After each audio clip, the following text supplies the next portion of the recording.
Kemudian saya juga sudah memberi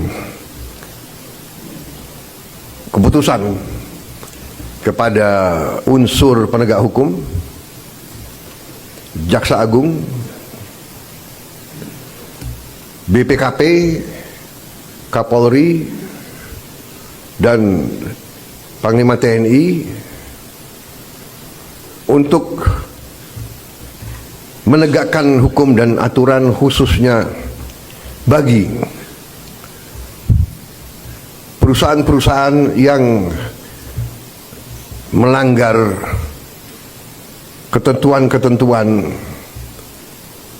pertanahan dan hutan. Ketentuan-ketentuan kita harus dipatuhi. Tidak ada yang memiliki perlakuan khusus. Bagi mereka yang sudah diberi kesempatan berkali-kali untuk menyelesaikan kewajiban-kewajibannya dan tidak melakukan, ya, pemerintah akan melaksanakan kewajibannya, mencabut izin dan menguasai kembali lahan-lahan tersebut. Apalagi lahan-lahan itu adalah hutan lindung dan sebagainya. Jadi ini juga langkah yang akan kita laksanakan.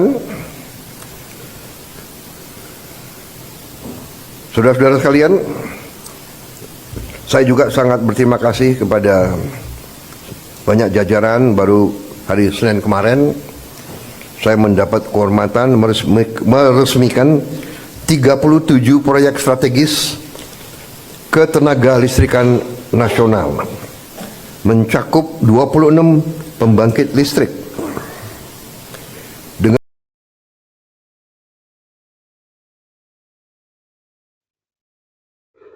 Jadi baiklah saudaraku, ya di sini apa yang disampaikan oleh Presiden kita, Presiden Prabowo Subianto, dan selalu berulang-ulang menyampaikan di hadapan kita seluruh rakyat Indonesia, ya melalui media elektronik, media cetak, media sosial, TV, ya bahwa pemerintahan Pak Prabowo akan selalu membela rakyat, ya dengan cara membuat kebijakan-kebijakan yang tentunya berpihak kepada rakyat Indonesia. Nah, ini di sini ada salah satu yang bisa kita ambil poin, yaitu masalah perusahaan-perusahaan yang nakal, perusahaan-perusahaan yang menyengsarakan rakyat yang ada di sekitarnya, misalnya perusahaan batubara, tetapi di situ masyarakatnya malah sengsara, malah ada yang ditipu oleh oknum-oknum perusahaan. Nah, ini harus kita tindak lanjuti, kawan. Nah, salah satu contoh ya kenakalan perusahaan ini yang saya dapat informasi bahwa ada salah satu perusahaan di Kalimantan Timur, ya namanya PT GAM, ya PT GAM, yang bergerak di bidang batubara. Ini ini PMA, ya, jadi pakai modal asing. Nah, salah satu contoh misalnya mereka dikasih izin, ya, untuk hauling, ya, untuk membuat jalan hauling itu hanya 20 km. Tapi fakta yang terjadi di lapangan, mereka membuat jalan hauling 56 km. Ini sebenarnya sudah melanggar. Dan menurut informasi yang saya dapat dari masyarakat sana, bahwa bahkan ada beberapa lahan pertanian yang digarap oleh masyarakat itu diserobot oleh PT GAM tersebut, ya, diserobot. Nah, ini adalah kenakalan, ini adalah suatu pelanggaran yang jika tidak diselesaikan, maka lahan itu bisa diambil alih oleh negara. Kepada saudara-saudaraku, saya ini beberapa kali menyelesaikan sengketa di perusahaan batubara. Permasalahan antara perusahaan dengan masyarakat.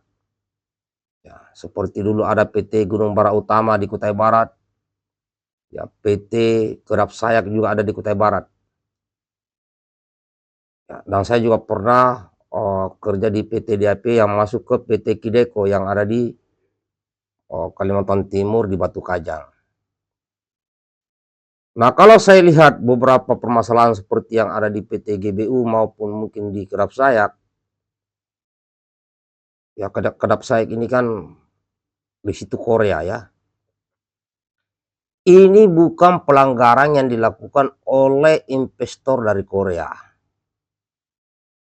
Tetapi pelanggaran ini terjadi karena permainan beberapa orang di internal perusahaan. Ya. Mereka mau mengambil keuntungan dari situ. Ya, salah satu contoh yang sering terjadi di beberapa perusahaan yang bermasalah, misalnya investor dari Korea sudah mendapat data, misalnya harga lahan di situ, pembebasan lahan misalnya 30 juta per hektar. Sudah di ACC oleh Korea, oleh investor. Tetapi terjadi di sini permainan oleh yang ada di perusahaan, oleh oknum-oknum, ya, itu hanya membayar 15 juta atau bahkan langsung menserobot dengan cara koordinasi dengan oknum-oknum pejabat setempat. Maka ini mulai ribut. Nah, sekarang contoh ya itu yang sering terjadi di beberapa perusahaan bermasalah. Nah, kalau di PT GMA ini setelah saya mulai pelajari, di sini ada kejanggalan memang. Ada kejanggalan di sini. Maka seharusnya PT GMA, orang Koreanya, ini harus bisa duduk bersama dengan pihak masyarakat. Sehingga tahu seperti apa kejadiannya. Apalagi saya monitor permasalahan PT GMA ini sudah masuk ke Kepala Staf Presiden Republik Indonesia. Dan di situ dari Kepala Staf Presiden untuk memberikan langkah-langkah persuasif yang pertama, yaitu dengan cara mediasi. Kalau itu tidak bisa dijalankan berarti investigasi, karena yang ini nanti yang akan terjadi adalah konflik sosial. Nah, kalau ya ini saya sarankan kepada investor PT GMA yang dari Korea, dengarkanlah masyarakat di sana, dengarkan perwakilannya, sehingga investasi Anda, investasi saudara bisa berjalan dengan baik. Tidak ada masalah.